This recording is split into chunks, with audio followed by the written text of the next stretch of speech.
Muy buenos días a todos y todas. Están incorporándose, pero para aprovechar al máximo el tiempo que tenemos el día de hoy con la doctora Rosario Valdés Santiago, a quien para mí es un honor presentar el día de hoy, vamos a dar inicio. Acuérdense que los videos van a quedar almacenados. Estamos teniendo un sistema de evaluación nuevo a través de la inteligencia artificial para que puedan responder unas preguntas al final de la escuela de verano y obtener una constancia.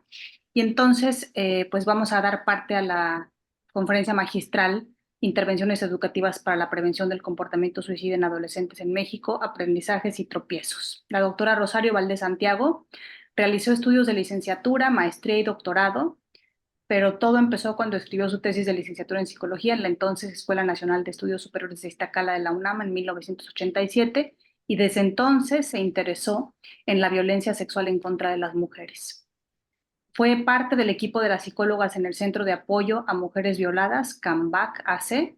En 1989 participó como cofundadora del Centro de Investigación y Lucha contra la Violencia Doméstica. Fungió como psicoterapeuta y directora de SECOVID hasta 1992, obteniendo financiamiento para la organización, así como becas personales. Entre ellas es una de la Fundación Ashoka del 89 al 91. En 92 se traslada a la ciudad de Cuernavaca y presenta un proyecto de investigación titulado Violencia doméstica contra mujeres embarazadas, que fue financiado a través de una beca personal de la Fundación MacArthur 1993-1994. El estudio se realizó en el entonces Hospital Civil de Cuernavaca, Morelos. Los resultados se publicaron en la revista Salud Pública de México y el artículo se tituló La violencia doméstica durante el embarazo y su relación con el peso al nacer. Salud Pública de 1996, y fue el primer estudio en América Latina que documentó la asociación entre violencia y embarazo. En 1996, la doctora se incorpora como profesora investigadora al Instituto Nacional de Salud Pública, desde donde ha desarrollado diversos estudios. Es autora de alrededor de 100 publicaciones científicas y de difusión, y en el área de violencia en diferentes expresiones: violencia de género, familiar y sexual, violencia obstétrica, intentos de suicidio, violencia interpersonal entre jóvenes y grupos poblacionales, mujeres, hombres, jóvenes, adolescentes. Es líder de la línea de investigación de prevención de las lesiones cerebrales. Es integrante del Sistema Nacional de Investigación. Ha dirigido y asesorado a 26 estudiantes de especialidad, maestría y doctorado. Es la primera mujer en el estado de Morelos en recibir la presea Xochiquetzal en 2003, otorgada por el Honorable Congreso de Morelos como reconocimiento a su lucha en favor de las mujeres de la entidad. Ha participado en el diseño e implementación de políticas públicas que se han instrumentado a nivel nacional, entre las que destacan la Estrategia Nacional de Reeducación de Víctimas de Pareja y Agresores, la Estrategia Nacional de Promoción del Buen Trato en la Atención Obstétrica, la vertiente intercultural en el modelo integrado para la prevención y atención de la violencia familiar y sexual, y desde el 2006 participa en el diseño y análisis del componente de violencia interpersonal y autoinfligida de la Encuesta Nacional de Salud y Nutrición en Salud. En 2025, el equipo que lidera ganó el primer lugar del concurso Dr. Jorge Rosencrantz, promovido por Roche en Epidemiología y Salud Pública. Entonces, estamos de verdad muy, muy contentas de tener por acá a la doctora Rosario Valdés Santiago.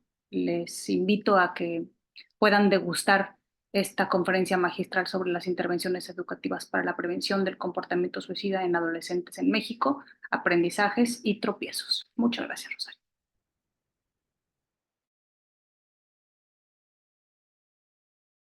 Está tu micro apagado.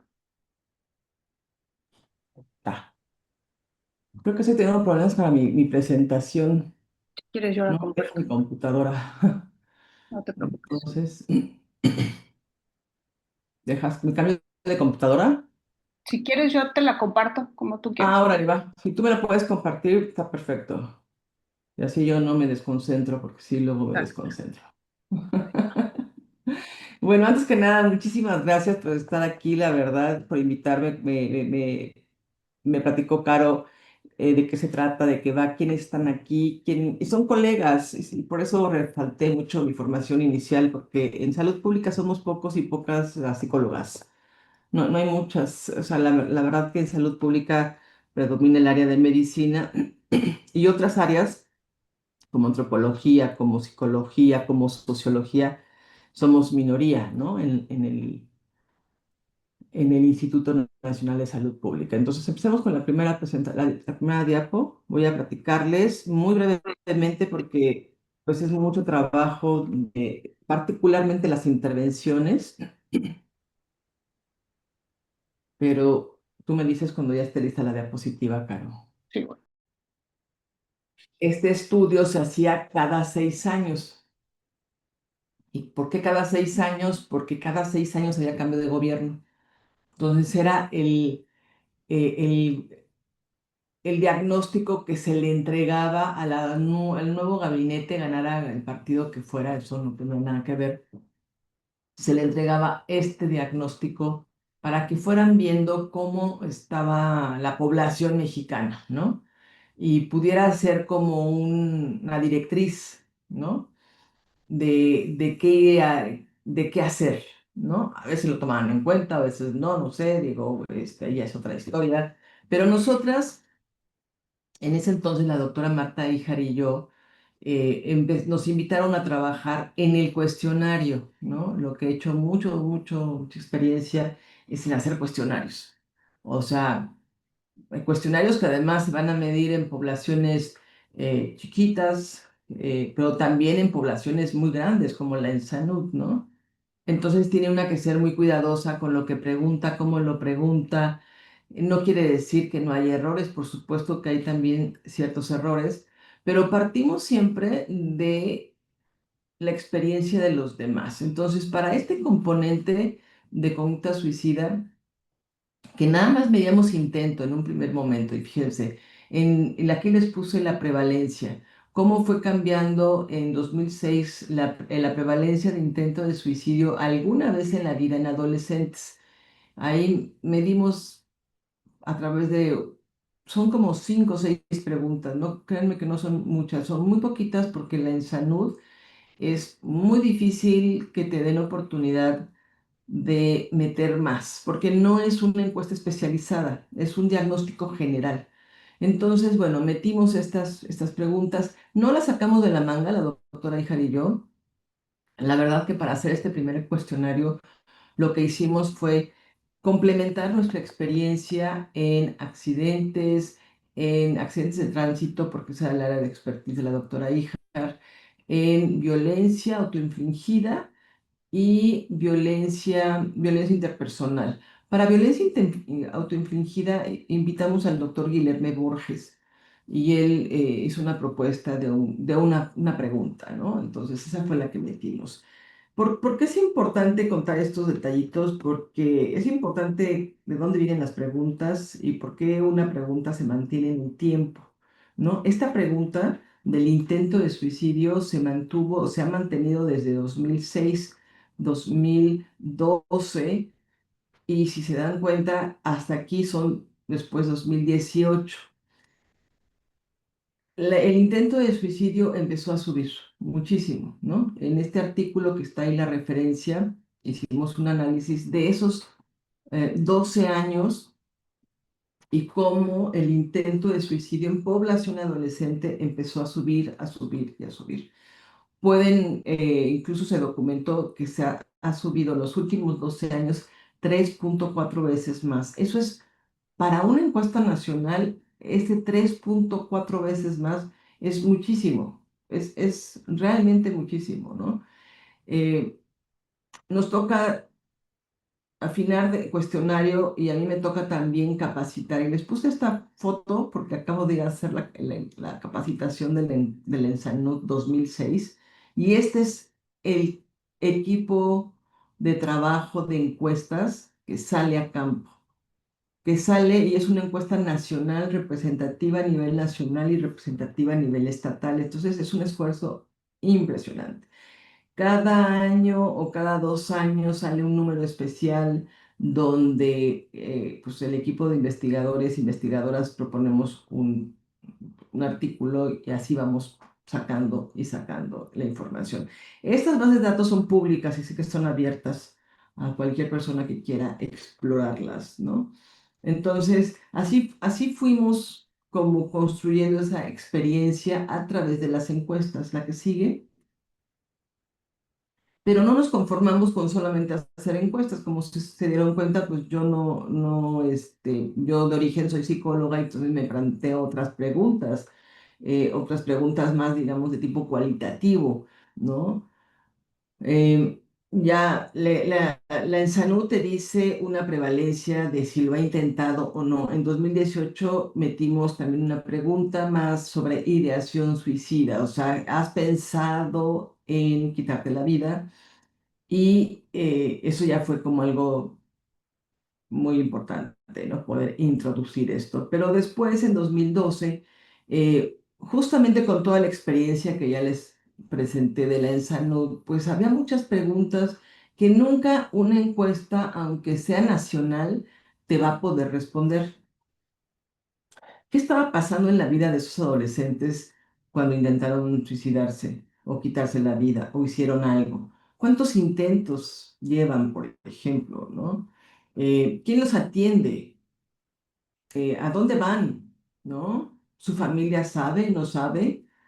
Son incógnitas y preguntas que nos planteamos y que así en 2012 hicimos un proyecto de investigación mucho más de corte cualitativo.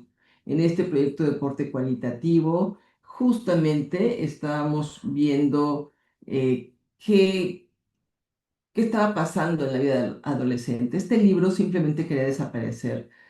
Nos dio la oportunidad y bueno, el proyecto de documentar lo que estaba pasando en la vida de las personas adolescentes, cómo les iba en los servicios de salud, porque uno diría, bueno, lo ideal es que una persona que está en una emergencia de esta naturaleza, pues vaya a un servicio especializado. Sin embargo, la pregunta es, ¿cuáles son los servicios especializados? Pues los públicos, los que cuentan con pues que el gobierno implementa, el Estado implementa, y en ese momento nos dimos cuenta, en 2012 hicimos una selección de varios estados y nos fuimos a recorrer los estados, conocimos otros equipos de investigación, así fue como nosotras conocimos a la doctora Carolina Santillana de la FES Iztacala y otros, ¿no? Equipos de Aguascalientes, psiquiatría lo conocemos más porque es como muy, muy cercanas a esas dos instituciones, ¿no? Allá por el sureste conocimos también a un colega en Ciudad del Carmen, ¿no? Moisés Frutos, y bueno, en otros lados hemos conocido conforme vamos visitando los estados, conforme vamos documentándonos. Entonces, este libro lo quisimos hacer no solamente para que reportara nuestros datos como proyecto de investigación, sino también darle cabida a que estas personas que ya tienen mucho tiempo, a lo mejor hasta mucho más tiempo que nosotros y que nosotras trabajando el problema de la conducta suicida en adolescentes, pues tuvieran también voz, ¿no? Este se puede descargar, ya casi se agotó el tiraje físico, pero si ustedes se meten al portal del instituto, lo pueden bajar digitalmente, ¿no? Entonces, hemos estado como reportando todo este tipo de investigación y datos y demás, programas de radio, en fin. Toda esta experiencia la teníamos antes de entrarle al tema de las intervenciones. Después de 2006 a la fecha, 2012, son los 6 años.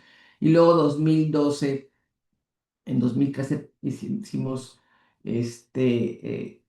todo el análisis que hemos hecho, luego hemos ido como avanzando y dijimos, bueno, a ver, ya tenemos datos cualitativos, muchos equipos de investigación, si ustedes ven ese libro se van a dar cuenta que hay muchos equipos de investigación que han ahondado en instrumentos, en programas específicos, en cómo atender, el aspecto más clínico, en fin, muchos aspectos, porque este tema que nos convoca, este problema, a mí no me gusta llamarlo tema porque es un problemón lo que tenemos como conducta suicida en adolescentes en general, pero nosotras nos hemos enfocado mucho más en la población adolescente.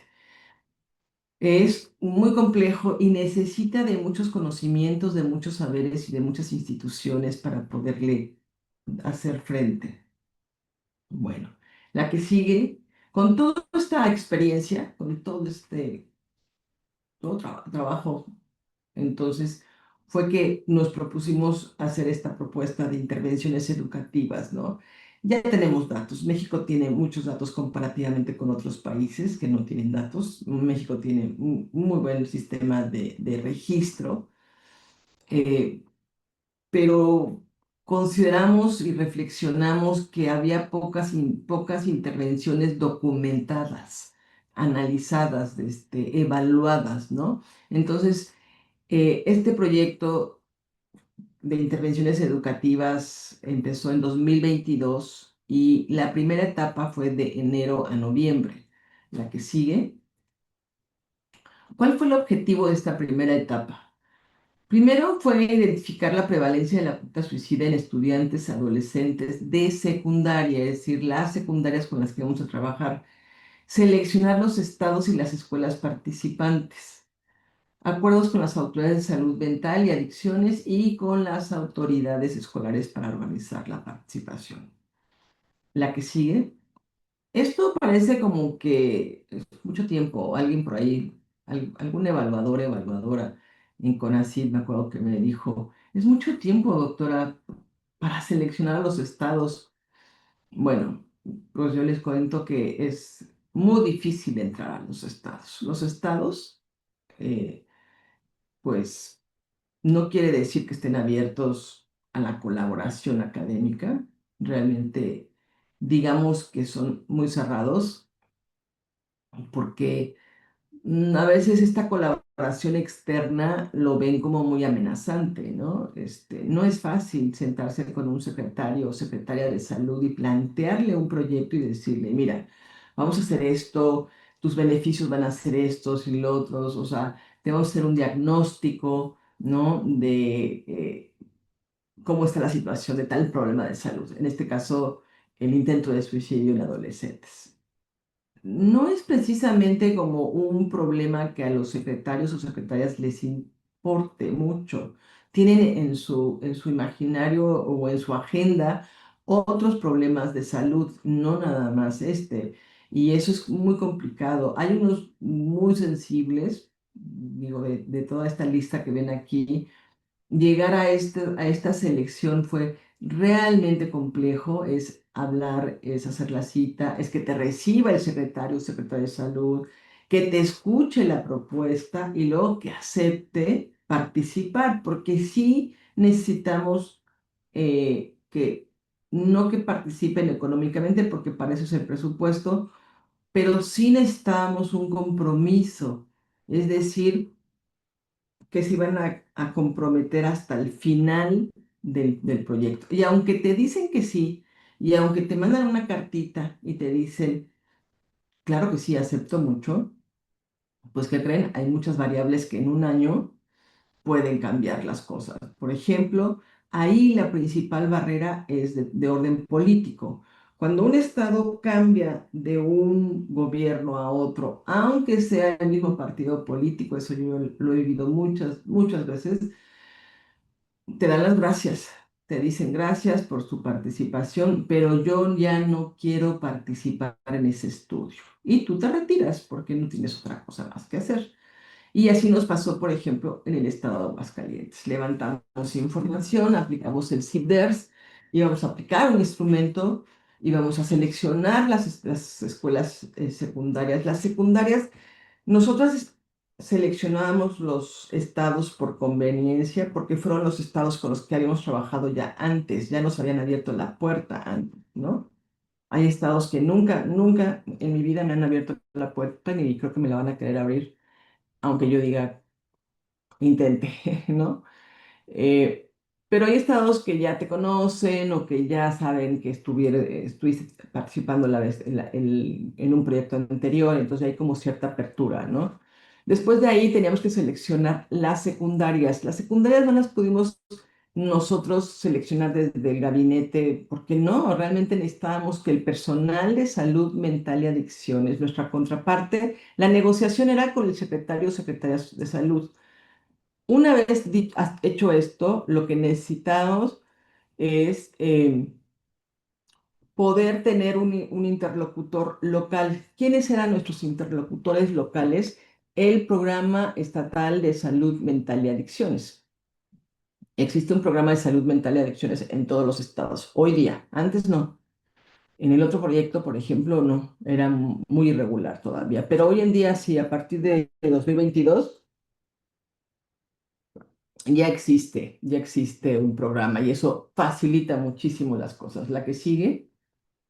Entonces, el personal de salud mental y adicciones hizo la selección de 3 secundarias. Nosotros les pedíamos 3 secundarias, la que sigue, que quisieran.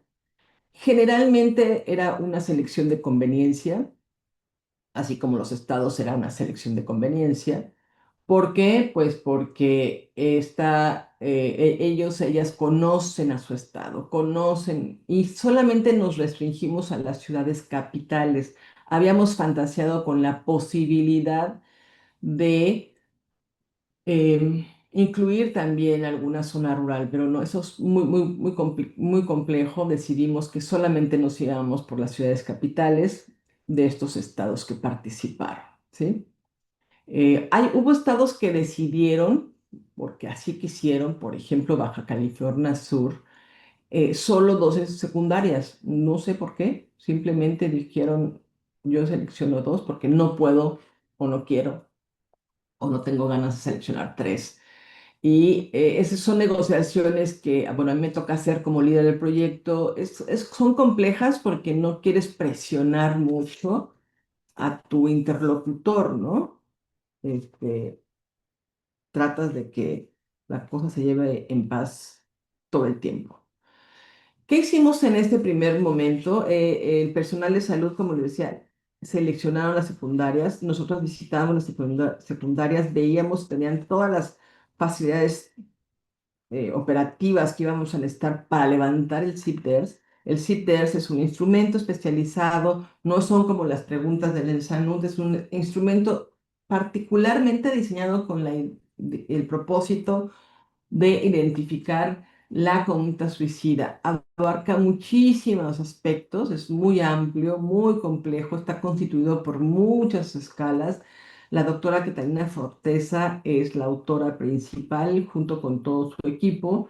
El equipo de psiquiatría liderado por la doctora Catalina González Forteza y colegas de psiquiatría llevaron a cabo la capacitación del instrumento. El instrumento se levanta a través de Google Forms y tenemos estos datos. Yo nomás les quiero compartir esto, ¿no? Fueron 2.982 cuestionarios aplicados en todos estos estados. Y algo muy importante es el 24% de la muestra reportó haber llevado a cabo alguna conducta suicida en su vida. Cuando ponemos en su vida, recuerden que son adolescentes de secundaria, ¿sí? Y por eso me pareció importante traerles las primeras diapositivas de lo que dice este, una, eh, pues una encuesta nacional que no es especializada, como la ENSANUD, son un par de preguntas y ya, no son muchas escalas, es muy específica, muy cortita, y un instrumento especializado, que eso es bien, bien importante, ¿no? Vean la diferencia de prevalencia. Acá se nos va muy, muy, muy alta. Pero estos son los datos, digamos, más aproximados a la realidad. Eso es importante que lo tengan en cuenta. Entonces, para que vean, este es el escenario en el que íbamos a trabajar. La que sigue. ¿Qué hicimos con esa identificación? No solamente queríamos tener el diagnóstico y el tamizaje, sino pues obviamente los datos importantes son, ¿qué se hace con un diagnóstico como este, no? Pues primero canalizar, sobre todo porque estábamos trabajando en colaboración con el programa de salud mental y adicciones, que es un programa que tiene personal de psicología que atiende los casos, las personas que llegan a consulta, pero que obviamente tienen muchísimas limitaciones, ¿no? Eh, Se hizo un como proceso de identificación, sobre todo los colegas de psiquiatría hicieron una, como utilizando esta idea del semáforo, ¿no? Aquellos casos donde eh, fuera urgente hacer una intervención, aquellos otros casos, pues en rojo, la que sigue para poder identificar el riesgo, porque ese instrumento sí permite medir riesgo. Y entonces le hicimos un reporte a cada estado, Querétaro, Morelos, Campeche, Baja California Sur, con aquellos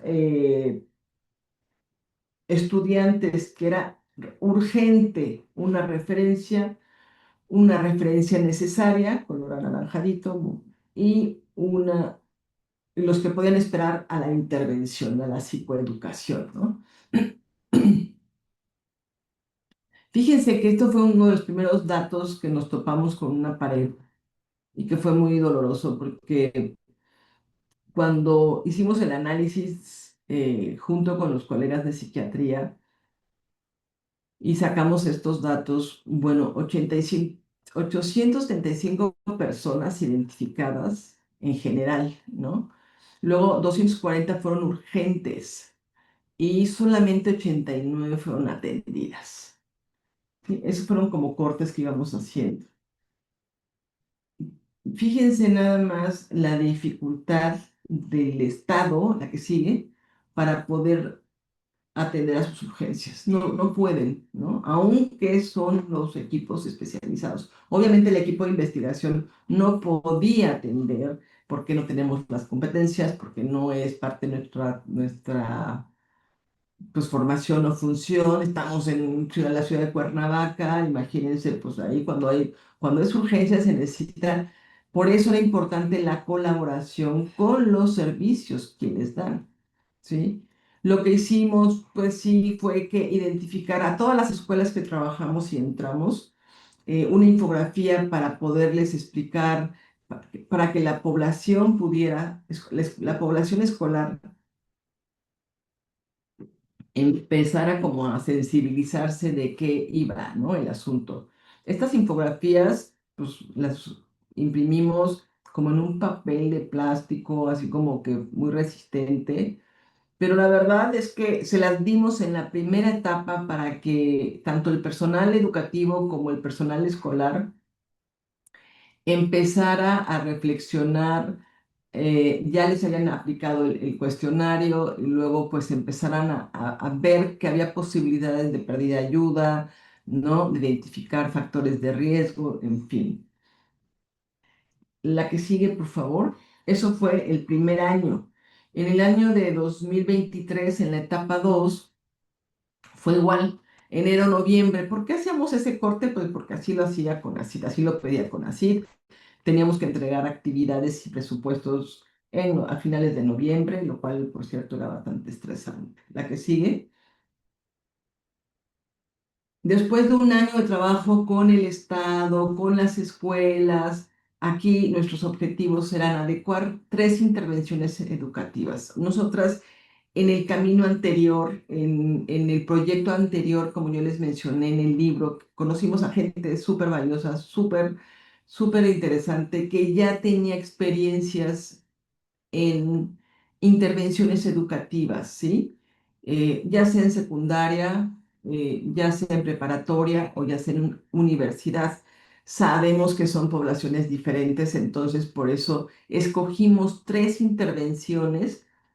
No quisimos partir de la nada porque nos parece que es súper importante recuperar lo que ya se ha hecho. En México, como seguramente en otros lados también sucede, hay equipos de investigación que han diseñado intervenciones, cursos, iniciativas, materiales educativos, y queríamos compilar esa riqueza, no partiendo de cero, sino retomando ya el camino de algunos equipos de investigación y poder adecuar esas tres intervenciones a la población adolescente, porque no es lo mismo intervenir con secundaria, con preparatoria o con universidad.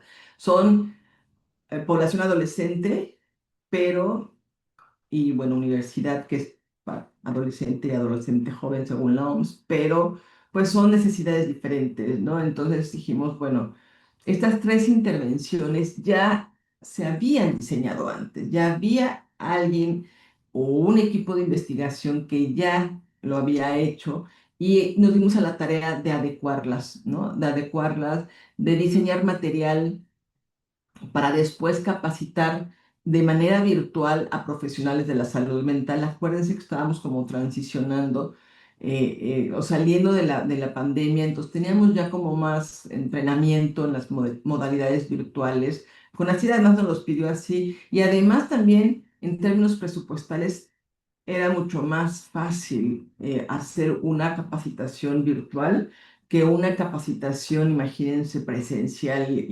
o llevar a todas las personas a un solo lugar o, en fin, o que los equipos de capacitación se trasladaran, pues era mucho más difícil, ¿no?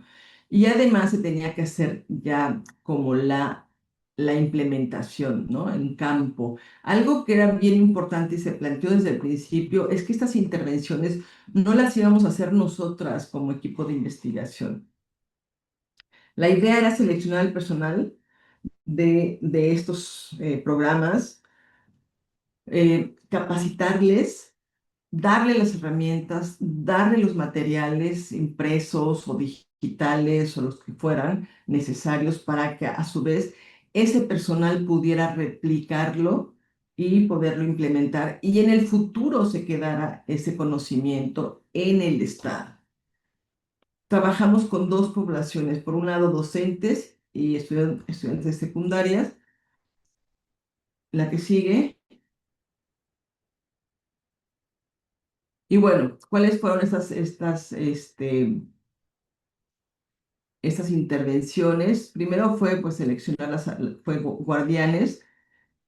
Son tres intervenciones. Intervención para la prevención de adicciones en jóvenes, que está a cargo de el equipo de psiquiatría, bajo la responsabilidad de la doctora Patricia Fuentes.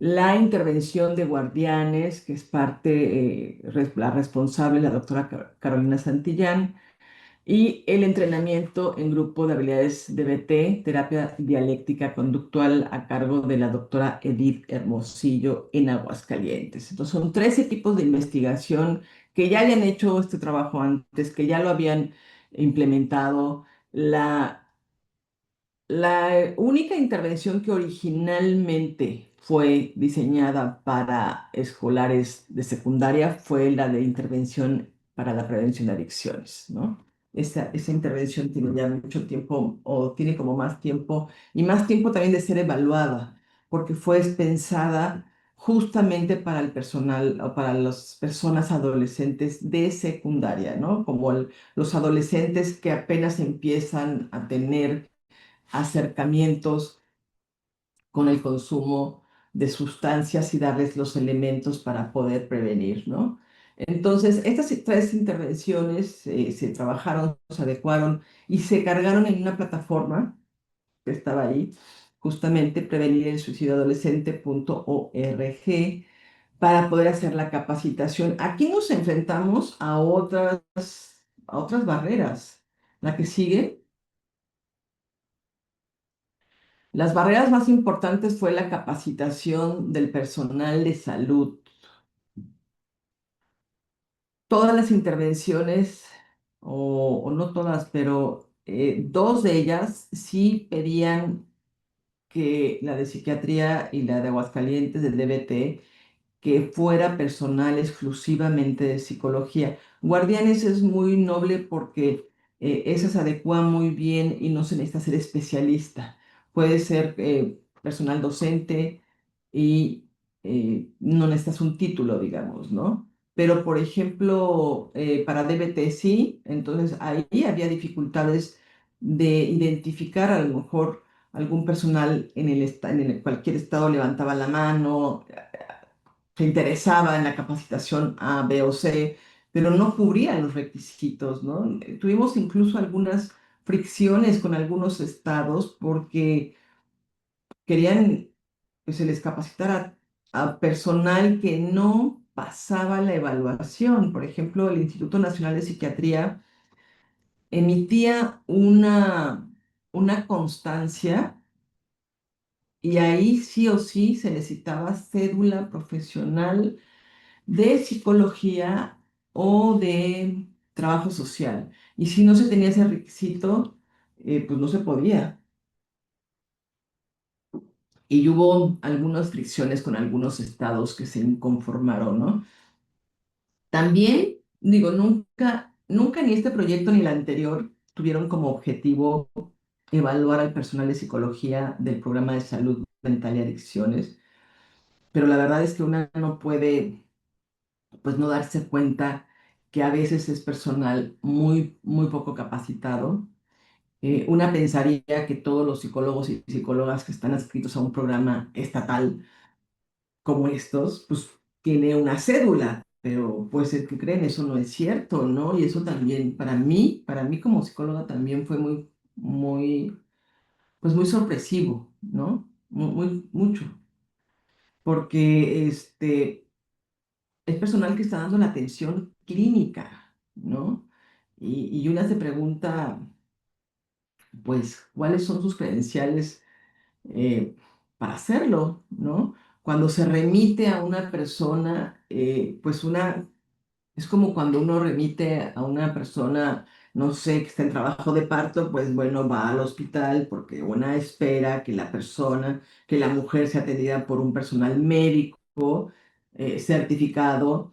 Y pues, ¿qué pasa? Que en los hospitales, a veces, eso he trabajado también muchísimo en el trabajo de parto, en los partos incluso, son atendidos por eh, todavía médicos en formación, ¿no? Y eso causa muchísimos problemas en la atención. Sabemos que hay por eso mucha violencia obstétrica y por otras razones más complejas, ¿no? Pero vaya, el personal, las instituciones de salud también se conforman por personal no debidamente certificado. Y eso es bien importante decirlo.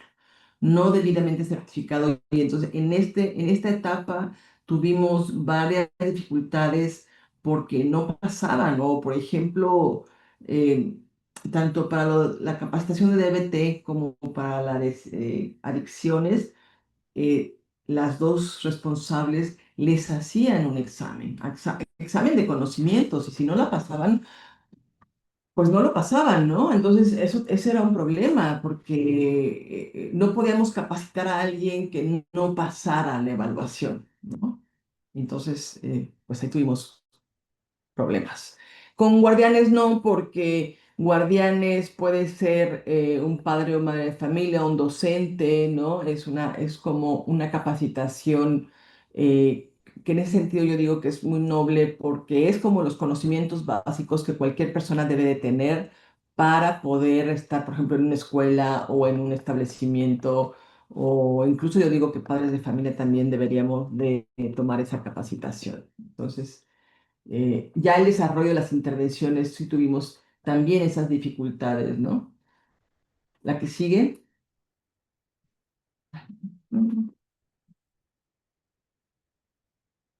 Bueno, entonces fue mucho esfuerzo, la verdad, mucho trabajo, la capacitación y salir al campo con personas debidamente capacitadas.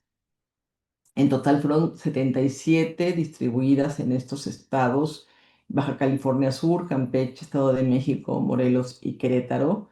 El estado, digamos, que más capitalizó fue Baja California Sur, porque tuvieron, pues, mejores indicadores, y a pesar de que nada más dos escuelas participaron, ¿sí? Em, Esto ya lo dije, ¿no? El personal que tenía, que se requería para cada uno era diferente. Entonces, cubrir las cuotas con esos requisitos para para las dos intervenciones de DBT y de adicciones fue lo más complicado. La que sigue. Una vez capacitado el personal y que ya las tres responsables de las intervenciones dieran su visto bueno y dijeran, tenemos toda esta plantilla de personal ya, entonces capacitado, ya acreditado, ya pasaron todos los cursos y todo bien, entonces ya íbamos a la etapa de la implementación. Y eso fue también, pues, muy importante y también hay barreras, porque acuérdense que nosotras nos sentamos con las autoridades de la Secretaría de Salud, pero no nos sentamos con las autoridades de la Secretaría de Educación Pública. Solamente Morelos, recuerdo que sí nos pidió que fuéramos a presentar y nos acompañaron, de hecho. ¿Qué, qué pasa con las autoridades de la SEP? Los estados preferían no hacer una negociación con la máxima autoridad del estado, solamente Baja California Sur. La secretaria de Salud sí se sentó, invitó a la mesa de la presentación del proyecto a la autoridad máxima del estado, ¿no? En materia de educación básica. Sin embargo, eso no es garantía que cuando una llega a la unidad, o sea, a la escuela, pues te vayan a recibir, ¿no? Muchas veces entre la aplicación del instrumento del CITES y ya la implementación, pues se dan cuenta, pasó mucho tiempo porque estábamos capacitando al personal. Algunos ya ni se acordaban. Hubo directores, directoras que se decían, ¿qué? Ah, sí, no, no, ni me acuerdo, ¿no? Para que se den cuenta lo difícil que fue tener estas secundarias, de verdad, lo complicado, a veces el material que les habíamos llevado, así que imprimimos y todo para que lo pusieran, lo expusieran en el recreo, pues ya lo tenían allá arrumbado. A mí me tocó ver esa actitud de directores, personal directivo. ¿De qué depende que el personal directivo muestre empatía? Desgraciadamente, solamente cuando eh, hay una muerte, ¿no? Es tristísimo decir eso, pero los directores, directivos, porque pueden ser director o directora, directivos altamente empáticos, altamente sensibles, que nos abrieron la puerta, que nos facilitaron todo, todo, todo, horarios, aulas, espacios, todo. Fueron aquellos que ya habían tenido una pérdida, ¿no? Humana, o sea, un estudiante.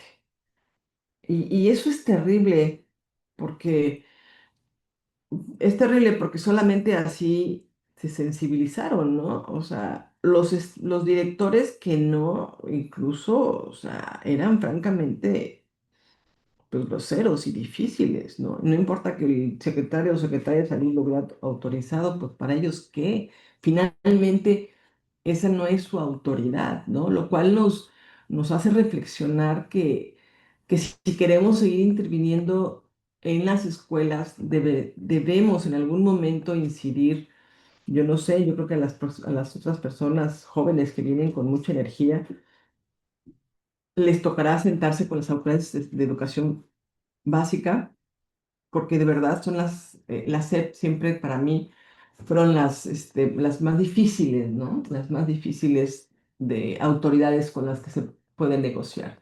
Aún así, yo considero que fue todo un logro, ya que tenemos la lista de todas las escuelas por entidad y qué tipo de intervención le tocó, ¿no? De DBT para Baja California Sur, Campeche, pues Campeche también. Hubo estados que se movieron al interior mucho.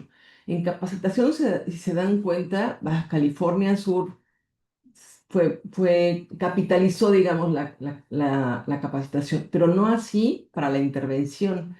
¿No? ¿Se acuerdan que yo les dije que por alguna razón que nunca se explicitó, las autoridades del programa de salud mental y adicciones de Baja California Sur decidieron que ellos no nos conseguían tres escuelas, se quedaban con dos, Pero ¿qué creen? De esas dos se quedó nada más una. Entonces hubo pérdidas, ¿no? Aquí se dan cuenta las escuelas, llegar a este punto de la implementación de verdad es muy complejo y mucho trabajo. Campeche fue un estado que, mis respetos, siempre lo dije, es un estado con muchísimas carencias, con muy poco apoyo de sus autoridades. Aquí quien sacó la casta, quienes realmente sacaron el trabajo fue el propio personal que dijo, yo quiero aprender y yo quiero implementar. Y tuvimos, pues fue el único estado que tuvimos, también porque estaba ahí el colega Moisés, pero realmente más que alguien académico, yo reconozco que las personas del área de psicología interesadas de la universidad o de C- CIJ que también participaron aquí. O sea, que aquí Campeche es como un caso muy, para mí, muy especial. A mí me tocó cubrir todo Campeche y la verdad es que es impresionante cómo teniendo tantísimo, yo creo que es el estado que más carencias tuvo económica, no tenían internet, ¿no? A pesar de que fue el único estado al que le presentamos a la gobernadora y nosotras muy incrédulas pensando que la gobernadora iba a apoyar el proyecto, pues no, ¿qué creen? No, ni siquiera puso internet, ni siquiera puso nada, o sea, fue impresionante nada más el circo político y quienes sacaron realmente todo eso, porque si se dan cuenta, pues es el estado que más intervenciones tuvo, ¿no? Tuvo DBT, Guardianes y estuvo en 4 escuelas versus Estado de México o Baja California Sur, ¿no? Que tuvieron nada más una, cuando Estado de México que entró después en sustitución, digamos que Aguascalientes, pero que sí nos los vendían a nivel federal como el Estado. Además, es cierto, el Estado de México tiene muchísimos recursos, tiene su área de salud mental es enorme, enorme. Pues, ¿qué creen? A la hora de la intervención no se pudo más que una sola escuela. ¿Qué nos dice esto? No sé, no quiere decir que fallamos nosotras o el equipo de investigación. Yo siempre digo, es que es dificilísimo entrar. Es más fácil para mí como investigadora hacer un proyecto de investigación que no tenga nada que ver con ninguna otra dependencia, por ejemplo la de salud, o por ejemplo un estudio cualitativo, que estarme metiendo en estas vainas, como dicen por ahí, porque es complicadísimo, es un estrés tremendo, es un estrés de verdad, por ejemplo, porque vas a abrir también la caja de Pandora, y la caja de Pandora en esta experiencia fue Querétaro. Querétaro fue un estado que yo conocía de tiempo atrás en otros proyectos de investigación. Yo tenía otra imagen de, ¿no me escuchan bien? Dicen que no me escuchan. Te escuchamos perfecto. ¿Sí? ¿Pero sí Sí, me escuchan? Ah, porque alguien me puso aquí Sí, se escucha muy bien. que no se sí, escuchaba. perfecto. Ah, ok, ok. Entonces, pues les decía que Querétaro fue muy estresante, fue tremendo para nosotras. Terminamos en crisis.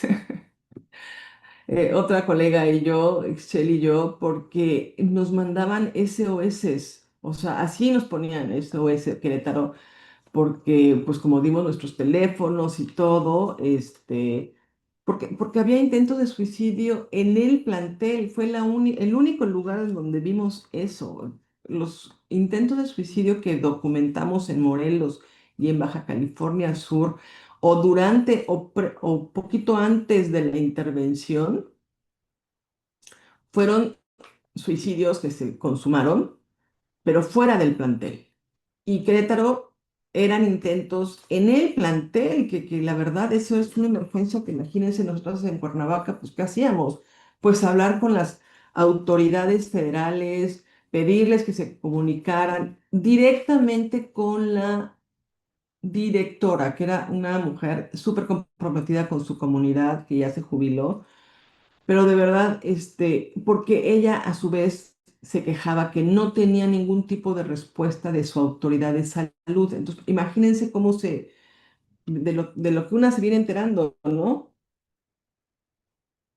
A veces también la apatía de algunas escuelas es justamente porque sus autoridades de salud no son congruentes, no las acompañan, no les dan el apoyo que necesitan cuando lo necesitan, ¿no? Entonces, Querétaro fue uno de esos casos. Tenemos documentado también la experiencia de la directora. Es una parte del análisis que no hemos hecho todavía, la que sigue.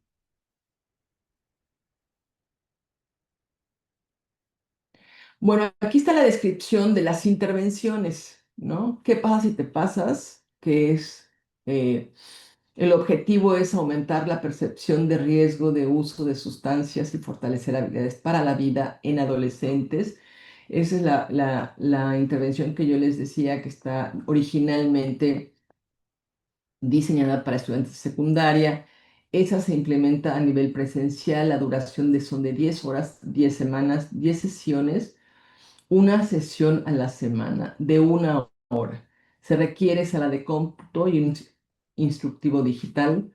Guardianes, el objetivo es adiestrar a personas en la comunidad escolar sobre las conductas asociadas al suicidio, información básica sobre sintomatología depresiva, factores de riesgo y variables asociadas con el suicidio, para que desarrollen habilidades basadas en la entrevista motivacional y dirijan al alumnado en riesgo a pedir ayuda.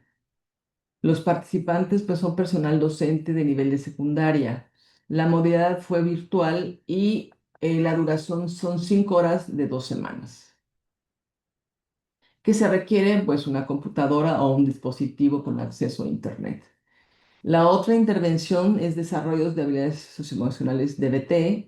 El objetivo es incrementar las habilidades de afrontamiento positivo a través del aprendizaje de estrategias de atención plena, tolerancia al malestar, regulación de emociones y relaciones sanas. Todas también, les digo, se adecuaron para estudiantes de secundaria, es presencial. Esta requiere de 22 horas, 22 semanas, 22 sesiones, una sesión a la semana de una hora. Se requiere pues un salón amplio, ventilado, un cuaderno de trabajo, que nosotras imprimimos el cuadernillo de trabajo, tanto para los facilitadores como para los estudiantes. Bueno, la que sigue. ¿Qué siguió después en etapa 3, que es la etapa final del proyecto, en enero a octubre de 2024? La que sigue, realizar la evaluación de cada una de las intervenciones. Esta evaluación estuvo a cargo de los equipos responsables, o sea, cada persona responsable de la intervención era digamos, la persona encargada de hacer la evaluación. También queríamos diseñar los materiales finales de las intervenciones que se entregarán a cada uno de los estados participantes y transformar un dominio. Teníamos un dominio, ¿se acuerdan que yo mencioné que el dominio Prevenir el Suicidio Adolescente, ORG, era para capacitar, ¿no? Pero alguna presentación que yo hice durante el proceso de evaluación de CONACYT, nos dijeron qué van a hacer con ese dominio, ¿no? Porque se pagó y bueno, en fin, se hizo todo. Y nos sugirieron transformarlo y a mí me pareció muy buena idea hacerlo. Ahorita les voy a platicar de eso. Y bueno, siempre uno dice publicar los resultados más importantes, porque bueno, es también parte de nuestro quehacer, ¿no? Inicialmente pensábamos que con la revista Salud Pública de México, pero bueno, eso no fue así. La que sigue, ¿qué fue lo que sí hicimos, digamos, ¿no? Una puede proponerse muchas cosas, pero unas salen, otras no salen. Y así es el proceso de investigación. Lo que hicimos fue pactar con la revista Salud Mental un número especial. Y yo digo que fue mucho mejor porque eh, la revista Salud Mental, pues es una revista que sí, que llega, digamos, al personal de salud, sobre todo más dedicado al área de salud mental, psicólogos, psiquiatras, y diseñamos un número, para mí fue una muy buena experiencia, la verdad. Tener este proceso, este acompañamiento con el área editorial de la revista, el poder proponer un poco en la misma lógica que el libro. Yo siempre digo que una debe de ser, no nada más pensar en lo que una o un equipo hizo, ¿no? Que aquí éramos un equipo, pero que éramos realmente más al interior del equipo, ¿no?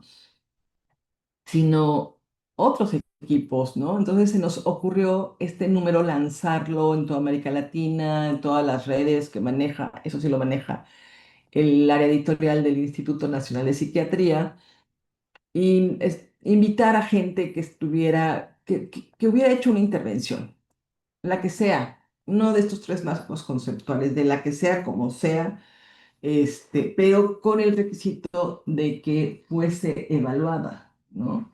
Entonces, ahí fue bien interesante porque me di cuenta de algo que yo empezaba a sospechar, pues que no, hacemos muchas cosas en México y en América Latina, creo que aplica para América Latina, pero no las evaluamos, no nos detenemos a hacer una evaluación. Entonces, si hacemos las cosas y no las evaluamos, tenemos un gran problema porque no sabemos si eso sirvió o no sirvió. Nos retiramos y la verdad no podemos responder, ¿sirvió? ¿No sirvió? No, no podemos responderlo y eso es, pues, tenemos que dar un paso adelante. Yo digo que sí, tenemos que hacer un paso adelante. Fue complejo tener este número. Yo les invito a que lo vean, lo circulen, lo revisen, vean ahí las intervenciones y tuvimos que meter otros artículos diferentes, pero complementarios, porque aunque estuvimos haciendo ese proceso desde 2024 para ya sacarlo finalmente 2025, pues ya teníamos que sacarlo y salió ya, como tenía, ya no podemos postergarlo más, digamos, ¿no? Más bien fue como darnos cuenta que América Latina, porque yo creo que es donde más llega, la verdad es que no, yo no conozco porque no sé bien cuáles son sus medios de comunicación o de difusión de la revista, ¿no? Pero ellos tienen, pues, la directora en turno, la editora en turno, muy abiertos, las autoridades fueron súper sensibles.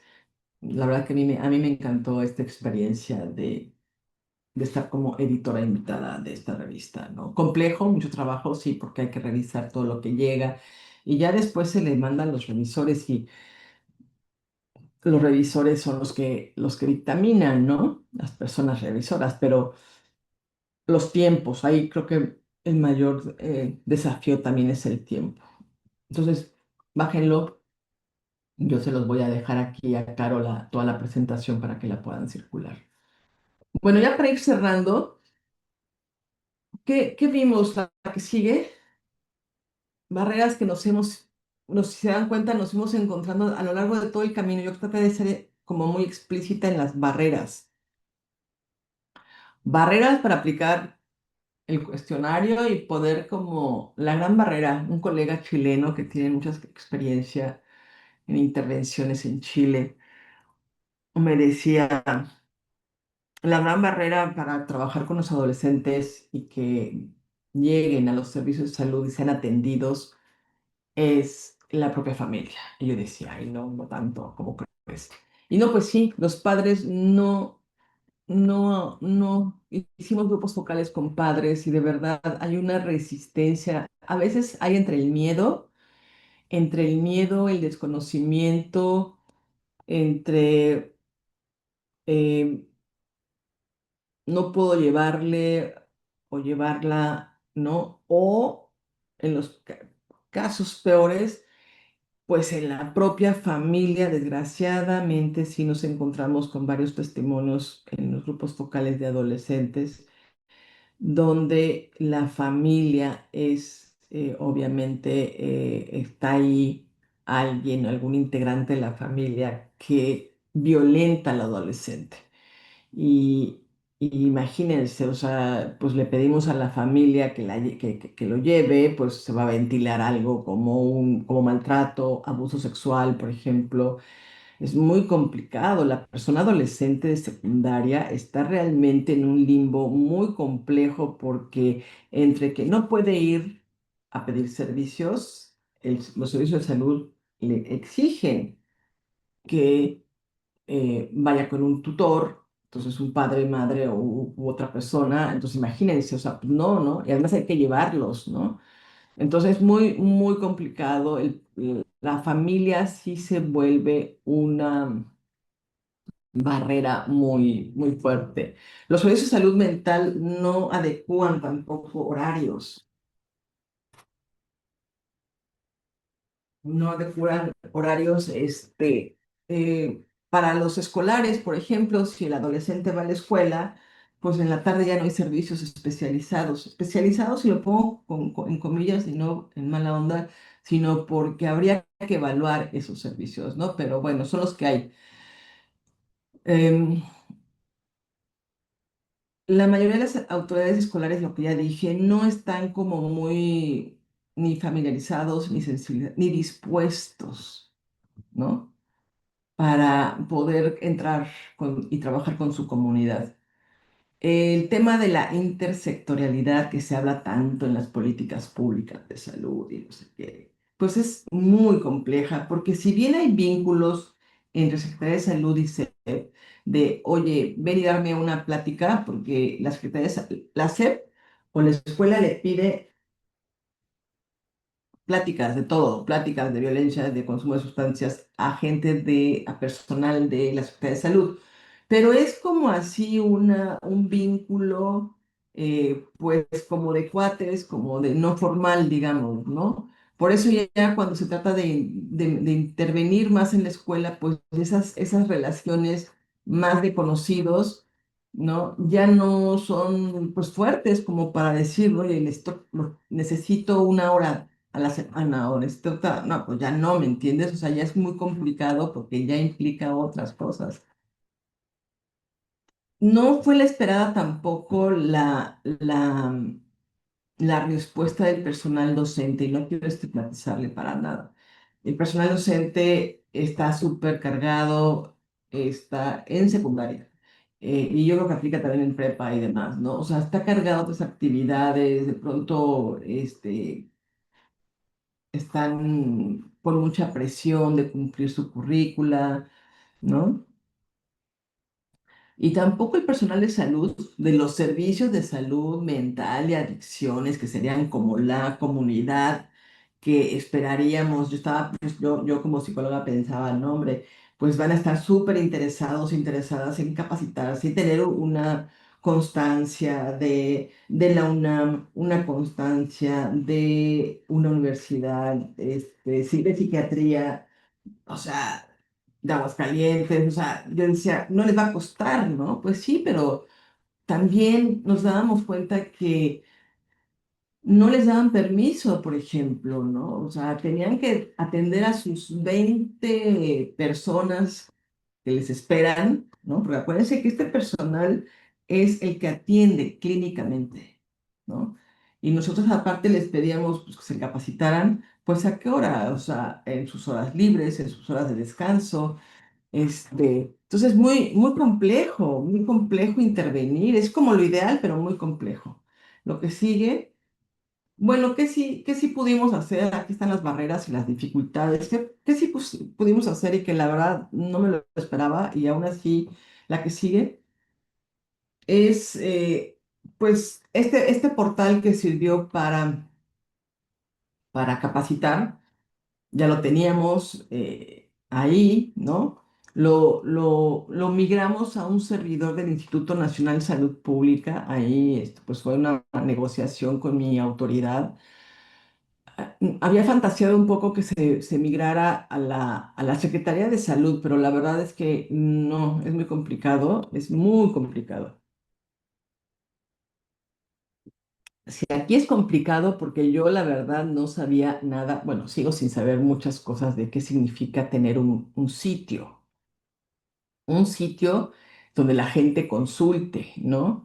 Donde la gente, yo les invito a que vayan a este sitio, lo exploren, tiene muchos apartados, la verdad yo siento que quedó muy bonito. Ahí participamos otro equipo diferente, no el equipo de investigación, sino como una persona, una ingeniera, por ejemplo, un diseñador, una área de comunicación, el área de informática del instituto. La verdad, ahí yo pues era como la que quería hacer el sitio, pero no sabía ni idea ni cómo se programa el sitio. Entonces, bueno, ahí se contrató a unos especialistas que sí saben de sitios. Y la verdad que para hacer pues, para mí, el primer sitio que yo tengo que ver con el diseño, este, esto fue lo que salió en el Analytics de cuántas personas nos estuvieron visitando, nos han visitado, ¿no? El sitio no se difunde mucho, ¿no? O sea, de pronto cuando se lanzó, se difundió y según el analista que hizo toda esta recopilación de estadísticas, entre el 1 de enero del 2025 y el 1 de enero de diciembre, o sea, un año, eh, 8.006 usuarios únicos, de los cuales 7.837 son nuevos. Fíjense nada más qué importante. Es principalmente México, pero se dan cuenta, yo les puse el mapita porque dije, wow, este, nos han visitado de otros lugares también, ¿no? Tiene mucha información. Dice aquí que el enlace no se puede abrir. Pues cópienlo, el link del doctor Onofre. Ah, no, es otra cosa, creo. Que de repente me distraigo viendo los comentarios. La que sigue, aquí nosotros tenemos esta fantasía de ¿qué sigue? Transferir a los servicios de salud la metodología. Pues la verdad que no se transfirió. Promover los resultados con CONASAMA. CONASAMA es con el Consejo Nacional de Salud Mental y Adicciones, o sea, es el órgano rector a nivel federal, ¿sí? Ustedes saben que, o no sé, pero el CONASAMA es como ese órgano rector que ya tenemos, porque antes no teníamos un órgano rector. Cada estado hacía lo que podía, como podía. Entonces, y no había una directriz, ¿no? Eso fue muy importante porque a partir de 2018 empezó a haber un reordenamiento de la política en materia de salud mental, que tenemos un atraso impresionante. Yo les invito a que lean este, el primer capítulo del libro de Simplemente Querer Desaparecer, porque ahí hicimos un análisis de cómo estaban las cosas, ¿no? Bueno, en ese momento no había CONASAMA, ahora tenemos CONASAMA. Y yo, primero, sinceramente, estaba muy emocionada de que ya teníamos CONASAMA, de que ya tenemos un interlocutor de, a nivel rector, o sea, a nivel del quien diseña la política nacional, como su nombre lo indica, de salud mental y adicciones. Pero ha habido tanto cambio, bueno, ya en este sexenio van dos cambios que la verdad yo ya perdí como cualquier interés, porque la verdad sí es muy desgastante esto, ¿no? Estar así como tocando la puerta y es que hicimos esto, se les ha entregado los informes, se les ha entregado los libros, los materiales, pero finalmente pues no hay mucho interés, ¿no? Pero bueno, eso ya, y si no hay a nivel federal esa comunicación, pues es más difícil todavía entregárselos a los estados, ¿me entienden? Porque los estados, pues ellos, ¿quién los regula? Pues el CONASAMA. Yo nada más me concentro en poder mantener este portal activo en el servidor del instituto como una herramienta de prevención. La verdad que es lo único que me enfoco en este momento, porque es lo que sí podemos seguir avanzando, ¿no? Sí podemos, aunque es muy desafiante, porque, bueno, el área de informática, por ejemplo, me dicen que eso es que es complejo, que se tiene que dar un mantenimiento y bueno, pues ya sin proyecto ya no hay mantenimiento, entonces digo, ya no hay recursos que se puedan pagar, entonces es complicado. Yo no sé hasta dónde la autoridad del Instituto Nacional de Salud Pública quiera mantener este portal vivo, ¿no? Porque pues requiere, requiere ese financiamiento. La que sigue, y ya, pues muchas gracias. Ya termino. Sí tenemos tiempo para un par de preguntas. Muchas gracias, Rosario. Tenemos muchas preguntas en el chat y fíjate que Ah, cosa rara, no está abriendo el website. Les digo que siempre funciona perfecto. pero Les digo, por qué no no abre, fíjate. pero Ahorita qué no les digo que la liga no avanza y acá alguien nos dijo a ver si nos puede compartir quién logró entrar. Pero si quieres te leo algunas preguntas para... Obviamente felicitando por tu trabajo, preguntan sobre los instrumentos de tamizaje. Les copié la liga del número especial para que revisen los archivos. Comentarios de cómo se parece lo que escribes a las problemáticas de sus comunidades. También nos preguntan si está pensado en el largo plazo o se contempla que el programa DBT siga en el futuro. Si sabes algo de eso. es cierto. Em, bueno, este, yo creo que nosotros también como sector académico, dependiente del gobierno federal, pues estamos teniendo como un reordenamiento, ¿no? Em, y como pues yo diría crisis, porque cada vez es más difícil encontrar financiamiento y cada vez es más difícil la administración de los recursos, ¿no? En ese sentido, pues lo que se pueda seguir haciendo de nuevo, diferente, pues tendría que ver con tendría que ver con los recursos. Y si no hay recursos, bueno, pues hace lo que puede en la academia, que es muy limitado sin recursos, ¿no? Entonces, yo sinceramente, pues no sé qué. Yo creo que ahí tenemos como todavía mucha información. De pronto hay cosas que a mí personalmente me gustaría seguir abordando, pero ya no tan así como con este enfoque tan abarcativo, porque la verdad es que sí terminamos muy desgastadas. El trabajo mismo, ¿no? Fue como, y también fue frustrante, ¿no? Fue frustrante. Entonces yo prefiero irme más como a lo chiquito ahorita, a lo local, volver a mi centro, volver a mi recuperación, porque de pronto una quiere hacer como muchas cosas en los estados y los estados tienen inercias que no se mueven y la federación particularmente también ahorita tiene ritmos donde la academia no es como precisamente muy. El problema del suicidio sigue sucediendo desgraciadamente, la alerta está tremenda, ¿no? La OPS está entrando por primera vez en la región de las Américas, ¿por qué? Porque es la única región del mundo que no logra abatir sus tendencias.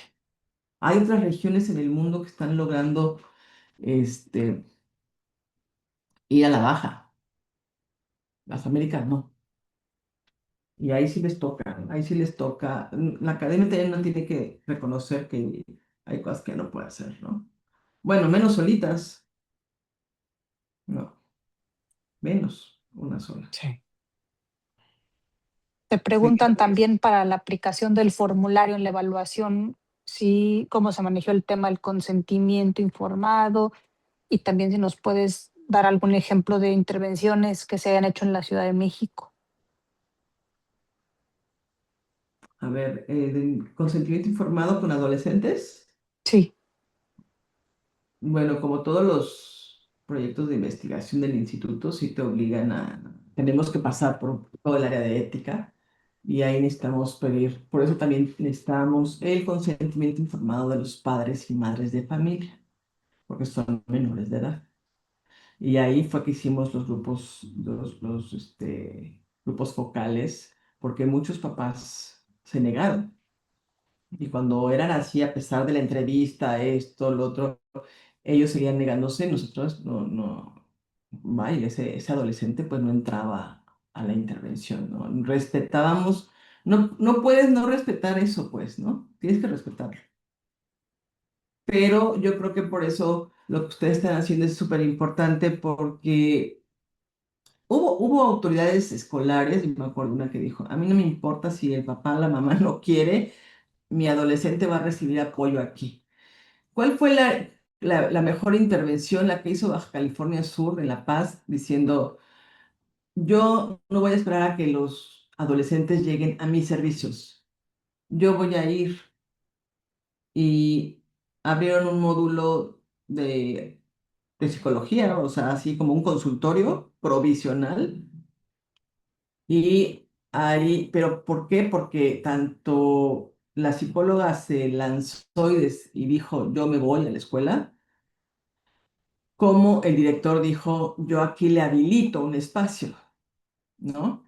Y se pasaron por el arco del triunfo lo que dijeron los papás, pero eso ya fue ellos en la intervención, en la atención clínica, en la participación de las personas adolescentes en las intervenciones, nosotros sí teníamos que tener el consentimiento informado de los padres.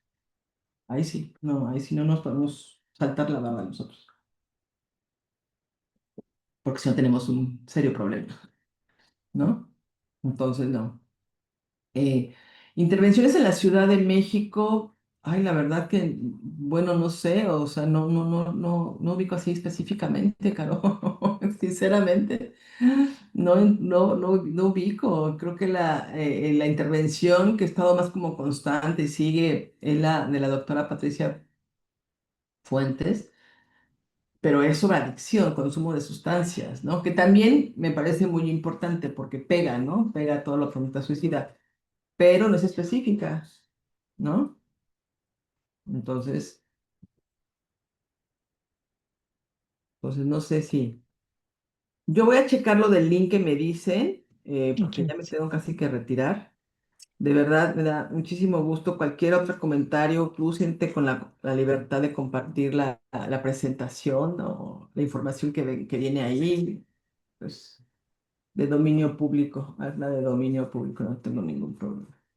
Muchísimas Nada más que gracias. se cite la fuente. Exacto. Sí, que se Pues cite la con, fuente y pues sí. Y que vean, yo voy a checar bien porque sí me preocupa mucho esto que no abra. Ahorita están haciendo como una cosa ahí de como mantenimiento en el instituto, en el servidor. Quiero pensar que sea por eso, pero qué bueno que me dicen para que yo pueda, porque sí entré y no pude entrar tampoco yo. Voy a ver qué está pasando ahí con ese mantenimiento. ¿Sí? Muchísimas gracias por invitarme, me da mucho gusto estar entre psicólogos y psicólogas. al contrario, muchísimas felicidades y creo que efectivamente ese es un espacio donde muchísimas más colegas que están en todo México van a poder acceder Sí, porque el sí, me esfuerzo encanta que eso, esa hay iniciativa, detrás. Caro, de verdad me encanta, qué maravilla. Muchas gracias, Rosario. Pues muchas gracias. Les esperamos por la tarde. Gracias, felicidades. Bye. Bye bye.